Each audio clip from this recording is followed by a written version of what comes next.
வணக்கம் TNPSC dreamers. இப்போ நம்ம பார்க்க போகிற பொது Tamil previous year question. Bharathidasan வெளியிட்ட இதழ். பாரதிதாசன் வெளியிட்ட இதழ். இதுக்கான ஆன்சர் வந்து பார்த்தீங்கன்னா குயில். குயில் வந்து பார்த்தீங்கன்னா பாரதிதாசன் வெளியிட்ட இதழ்.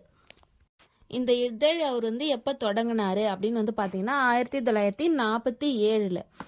திங்கள் இதழ். திங்கள் இதழ்னோடனே திங்கக்கிழமை மட்டும் வரக்கூடிய இதழ் கிடையாது. திங்கள்னா மாதம்னு நம்மளுடைய தமிழில் அழகான பொருள் இருக்கு இல்லையா? ஸோ இது வந்து மாதத்துக்கு ஒரு தடவை வரக்கூடிய பத்திரிகையாக அவர் ஆரம்பித்தார். அதுக்கப்புறம் பார்த்திங்கன்னா அது வார இதழாக வெளியிட்டார். மாதத்துக்கு ஒரு தடவைன்னு ஆரம்பிச்சுட்டு அதுக்கப்புறம் வாரத்துக்கு ஒரு தடவை அப்படின்ற மாதிரி அதை வெளியிட்டுட்டு இருந்தார். இது அவருடைய முக்கியமான இதழ்னு சொல்லலாம்.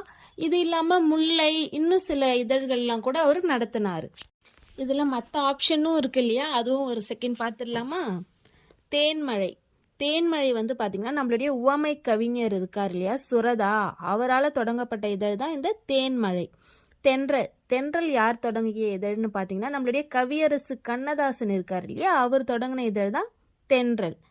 இந்தியா, நான் சொல்ல வேணாம், அவங்க எல்லாருக்கும் தெரியும். நம்மளுடைய பாரதியாரால் நடத்தப்பட்ட, அவர் நடத்தின முதல் இதழ் என்னன்னு பார்த்தீங்கன்னா இந்தியா. ஆனால் இதை தொடங்கினது வேற ஒருத்தவங்க தான், திருமலாச்சாரின்றவர் தான் தொடங்கினாங்க. அவருக்கு அப்புறம் அதை நடத்துனது நம்மளுடைய பாரதியார். நம்மளுடைய எக்ஸ்பிளனேஷன் உங்களுக்கு பிடிச்சிருந்துச்சுன்னா லைக் பண்ணுங்கள், கமெண்ட் பண்ணுங்கள், மறக்காமல் சப்ஸ்கிரைப் பண்ணுங்கள். தேங்க்யூ.